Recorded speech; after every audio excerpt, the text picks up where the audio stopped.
Okay, so we're going in the order that your book goes in, and we're going to start talking about behavioral methods. Most of these are free or very low cost. We'll start with abstinence. So, theoretically, abstinence is the best method. It is 100% effective if you consistently use it. It is free, there are no side effects. If your definition of abstinence includes everything, including oral, anal, any other kind of sex, then yes, you are protected against STIs. But in most cases, let's be honest, it's unrealistic. Most of the time, people have an adherence issue, and what they end up with is actually just random chance, 85% failure rate. So some couples may only practice abstinence from inserted vaginal sex and practice other sexual behaviors. It's sort of in the realm of abstinence. That's all I'm going to say about abstinence. Fertility awareness methods, this is where the other videos kind of come in handy. What we do is we teach a couple awareness of fertile days, ovulation, and avoiding vaginal intercourse during those days. It can be up to 98% effective. Again, there is an adherence problem with this one because inevitably somebody's birthday is going to be during a fertile window, or somebody's anniversary, or Valentine's Day, or you're on vacation and what happens in Vegas stays in Vegas. That is why it has a 23%, 22 to 24 actually, failure rate. It requires training. It requires commitment. It reduces spontaneity in the relationship unless you get very creative. It's more acceptable for some religions, especially Roman Catholic and I believe Eastern Orthodox, which prohibit artificial birth control. Different methods. The calendar method is probably the least. You can get beads that track the menstrual cycle and calculates fertile window. It works best if your cycle is between like 26 and 32 days. The temperature method, what you would do is use a basal body temperature thermometer. It's a special thermometer, not very expensive. But before you get out of bed in the morning, you take your temperature. Before you eat, before you drink, it's the first thing you do, reach for that thermometer. And you're going to find out that little rise that signals that ovulation occurred. Now, 24 hours after that rise, you should be safe. It doesn't give you a whole lot of time, and that period, again, the follicular phase, it varies from woman to woman and cycle to cycle. So, it can be useful. I think it's a little bit harder.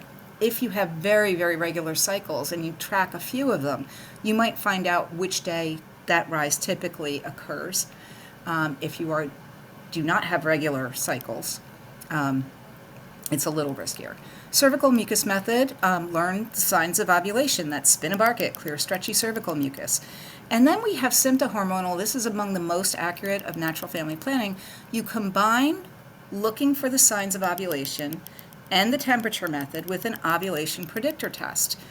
And if you're committed to abstinence during that fertile window, you can actually really pinpoint ovulation and avoid pregnancy. Temperature method, you could get a BBT thermometer for $10, or I actually researched this on Amazon, a wearable temperature sensing device that hooks up to your smartphone, and that's $212.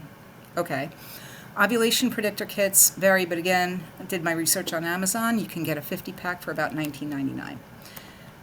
And it can also be used. One of the best things about fertility awareness, if you teach people signs of fertility, if they do want to get pregnant, they're less likely to waste time. Lactational amenorrhea method is a temporary method of suppressing ovulation.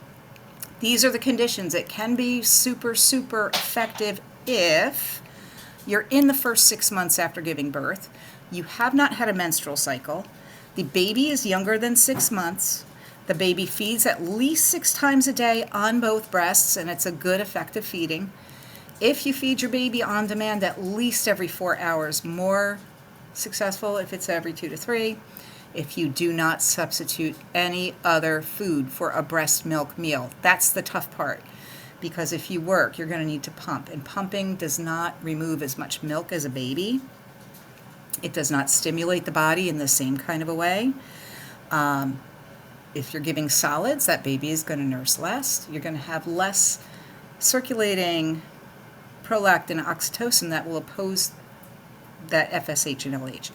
Nighttime feedings are provided, and you don't go longer than 6 hours without one. Now, this is also acceptable to devout Roman Catholics, and it's used in low-resource countries, both for the nutrition of the baby. If you are exclusively breastfeeding, that kid's going to have better nutrition, and also to help space pregnancies. All right, coitus interruptus, the withdrawal method. Male partner withdraws the penis before the ejection of sperm. It is free.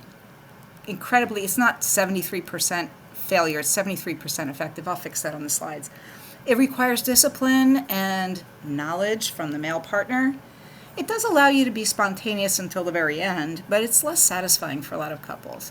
It does not protect against STIs. They can be more successful if they use a backup method like the fertility awareness-based method or condom. If the male partner withdraws before any semen is secreted every single time, and the female partner should have access to emergency contraception if everything goes wrong. All right, that is the end of behavior-based methods.